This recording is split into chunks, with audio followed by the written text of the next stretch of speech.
The United Nations has a far-reaching global agenda for all of humanity, and your children are in the crosshairs. In the UN document outlining the 17 Sustainable Development Goals of its master plan, the word education alone is mentioned more than 20 times. But the UN and its radical vision on the education of your children, described as agents of change in the manifesto, goes far beyond what most parents think of as education. Indeed, the UN openly advocates the use of schools to indoctrinate all of humanity into a new set of values, attitudes, and beliefs in preparation for the new green and sustainable world order. The UN's all-encompassing scheme, which the murderous communist Chinese regime played a crucial role in formulating, was outlined in Transforming Our World, the 2030 Agenda for Sustainable Development. The Globalist Manifesto, set to be adopted later this month by the UN's member regimes at the Global Organization's 70th Annual General Assembly confab in New York, deals with virtually every realm of human life. It is essentially UN Agenda 21 on steroids. From mandating universal health care and wealth redistribution within and among countries, to requiring a systematic mainstreaming of a gender perspective and government controls to enforce sustainable consumption and production, the agenda will ensure that no one is left behind. That is especially applicable to your children. Under the vision, governments in partnership with the UN and emerging regional regimes will ultimately be the sole providers of education. We commit to providing inclusive and equitable quality education at all levels: early childhood, primary, secondary, tertiary, technical and vocational training, announces the UN Declaration, saying every person on the planet must have access to lifelong learning opportunities. Children and young women and men are critical agents of change and will find in the new goals a platform to channel their infinite capacities for activism into the creation of a better world. Goal 4 of the Master Plan: ensure inclusive and equitable quality education and promote lifelong learning opportunities for all, deals exclusively with education. And it offers some insight into how your children will become the agents of change the UN hopes will help create the type of totalitarian world that its new agenda envisions. Among other demands, the document echoes Karl Marx's education vision as outlined in the 10 planks of the Communist Manifesto. By 2030, the UN document states, the UN and its members will ensure that all children complete free, equitable and quality primary and secondary education. In other words, taxpayer-funded, government-controlled, UN-inspired education, a brainwashing for every child. Also on the UN agenda, as well as Obama's agenda, is to ensure that all children have access to quality early childhood development, care and pre-primary education so that they are ready for primary education. Adults and their educational options will be targeted as well. By 2030, ensure equal access for all women and men to affordable and quality technical, vocational and tertiary education, including university, the UN document continues. In other words, the UN's education agenda will extend from cradle to grave and every point in between. To ensure consistency in its indoctrination programs around the world, the UN plan also calls for more international cooperation for teacher training. The UN was uncharacteristically transparent on what this education regime will focus on. By 2030, ensure that all learners acquire the knowledge and skills needed to promote sustainable development, including, among others, through education for sustainable development and sustainable lifestyles, human rights, gender equality, promotion of a culture of peace and non-violence, global citizenship and appreciation of cultural diversity and of culture's contribution to sustainable development, the Global Plan for 2030 states. Read that one again, and consider what the UN means when it pushes sustainable development. Perhaps hoping nobody would notice, the UN itself has already spilled the beans when it comes to education for sustainable development, a key tenet of the UN Agenda 21, and what it really means. Generally, more highly educated people, who have higher incomes, consume more resources than poorly educated people, who tend to have lower incomes, a UN toolkit for global sustainable education explains. In this case, more education increases the threat to sustainability. In other words, people with real educations have higher incomes and therefore threaten the whole sustainability agenda. The UN's goals do say that people should achieve literacy, but as the old cliché indicates, actions speak louder than words. And on literacy, a UN plan to teach teachers how to teach reading is a clear sign that the global outfit has no intention of creating literate human beings. In 2005, UNESCO released its Guide to Teaching Reading at the Primary School Level, advocating what it calls a balanced approach with the quack whole word method and a sprinkling of phonics. In the book Crimes of the Educators, co-authored with this writer, the late educator Sam Blumenfeld, a leading international expert on reading, blasted the UN reading scheme as the most confusing, irrational, and nonsensical reading program ever invented by so-called educators. Aside from teaching reading wrong and ensuring more functional illiteracy in the future, the UN's education agenda also puts sex education front and center. By 2030, ensure universal access to sexual and reproductive health care services, abortion and contraception, including for family planning, information and education, the document explains.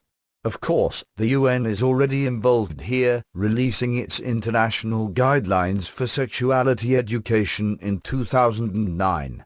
In the guidelines, the UN calls for teaching children starting at age 5 that masturbation is pleasurable.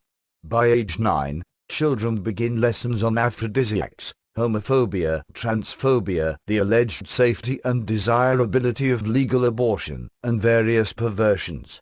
At 15, the children learned how to promote the right to and access to safe abortion. Agents of change, indeed. For the Globalist Council on Foreign Relations, a powerful think tank that advocates global governance and further surrendering of national sovereignty, even all of that is insufficient when it comes to the UN's approach to education. Writing in the official CFR mouthpiece Foreign Affairs, Hoover Institution fellow Eric Mushek and economics professor Roger Woesman at the University of Munich demand a strong and coherent emphasis on education by the UN, saying it is central to the success of the global development agenda. Why the UN should have an approach to education, or even a development agenda, or what authority the UN imagines it has to meddle in education to begin with is never made clear either by the UN or the CFR. The UN Charter certainly does not purport to authorize it.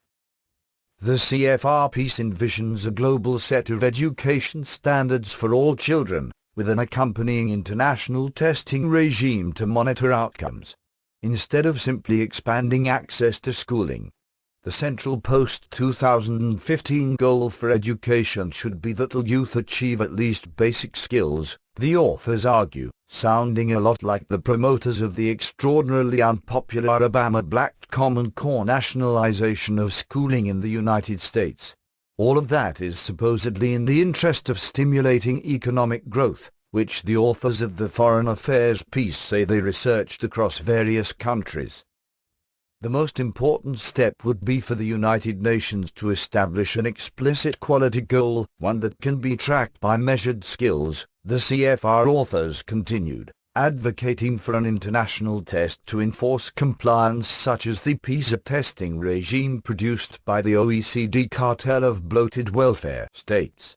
This goal implies linking both national educational policies and international support to student outcomes observed through regular assessments of students' skills. Whether countries should even have national education policies in the United States, the Constitution actually prohibits federal involvement in education is never contemplated, with the assumption being that one size really does fit all. The UN has for years been promoting national education regimes on the road to a globalized education system, and it boasts of its success thus far. Of course, as this magazine and others have reported for decades, This is hardly the UN's first foray into your children's education. In fact, the previous UN Master Plan for the Planet, dubbed the Millennium Development Goals, called for all children around the world to be in primary school by 2015, as if UN views on education somehow trump those of every parent, tribe, community, culture and nation on Earth. Long before then, the UN Educational, Scientific and Cultural Organization, or UNESCO, was formulating a world core curriculum to foist on every school on Earth a sort of pro-UN Common Core for the world, inspired by occultist Alice Bailey. Obama Education Secretary Ann Duncan even calls UNESCO his global partner in the administration's cradle-to-career education agenda to create green citizens.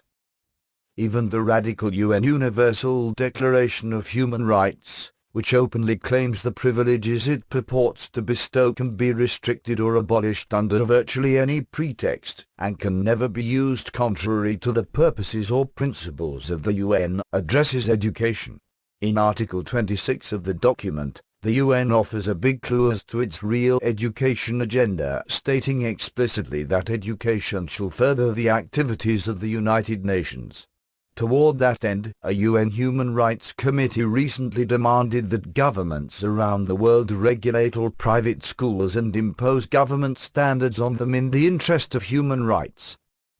Myriad UN summits and conferences have also been held over the decades explicitly demanding a global education regime to change the values, attitudes, and beliefs of children worldwide. Just this summer, UN Chief Ban Ki-moon and UNESCO boss Irina Bokova declared at the UN World Education Forum in South Korea that globalized schools around the world need to reshape children's values to create sustainable global citizens. The controversial summit outlined what the UN described as its roadmap for global education through 2030 in the deeply controversial Incheon Declaration. Education must do more than produce individuals who can read, write and count, Ban was quoted as saying in a UN press release about the summit in Korea. It must nurture global citizens who can rise to the challenges of the 21st century. Indeed, everybody at the summit seemed to be in total agreement that one of the chief purposes of UN-inspired education must be global citizenship and sustainability indoctrination under the guise of ensuring every child has universal basic skills. UNESCO boss Bokova, a Bulgarian Communist Party operative who is now the frontrunner to lead the broader UN, was also fully on board with the agenda. We have the collective duty to empower every child and youth with the right foundations, knowledge, values and skills to shape the future as responsible global citizens, building on the successes of the past 15 years, she said, adding that education would transform lives and contribute to breakthroughs on all the proposed Sustainable Development Goals. In other words, the UN, not parents, families, communities, or even nations, has the collective duty to shape children's values to transform them into global citizens ready to further the UN's Sustainable Development Agenda. Among the goals outlined at the UN Summit for 2030 are a series of deeply controversial points suggesting that the UN, often ridiculed as the dictator's club, will be running the show and not to promote proper education, but to indoctrinate humanity. By 2030, ensure all learners acquire knowledge and skills needed to promote sustainable development, including among others through education for sustainable development and sustainable lifestyles, human rights, gender equality, promotion of a culture of peace and non-violence, global citizenship, and appreciation of cultural diversity and of culture's contribution to sustainable development, reads one of the myriad global targets for education 2030. The education component of the UN's master plan, celebrated using Maoist rhetoric as a great leap forward by former NATO chief Javier Solana, is just one small part of the broader globalist agenda to have the UN and its member regimes transform the world. But capturing the minds of the young will be crucial to its success, as every power mad cabal or psychopath seeking power over his fellow man has understood for centuries. If liberty is to survive into the future, the UN and its Marxist-style sustainable development goals must be exposed and ultimately crushed. That begins with protecting your children from the UN's dangerous education agenda.